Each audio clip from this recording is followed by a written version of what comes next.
上大条，咱来看，即马诈骗集团的手路是百款。台中的警方伫咧网络顶巡逻的时阵，发现讲有诈骗集团利用社群网站放广告，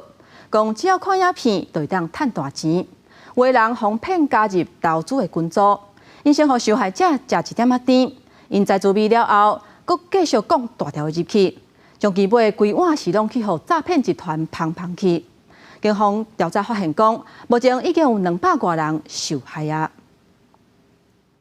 警方来到诈骗集团的所在套房，发现有成员为着要闪避查去，就安尼挂伫咧防火巷仔的铁窗外口。先跨过去那边，哎，好，再进去，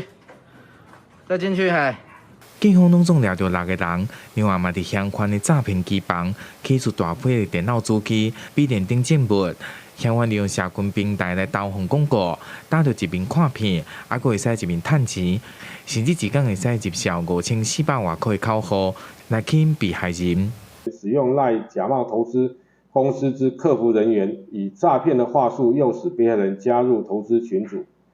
被害人进行投资后，会以小额出金方式取得被害人信任。 台中市刑大表示，这个以人性主向为首的集团，以艺术来吸引被害人来加入投资的群组，一开始小额起立，不过后来个资若被骗走，感觉投资的经验嘛血本无归，才发觉是诈骗。小孩子在滑啊，一定会东滑西滑的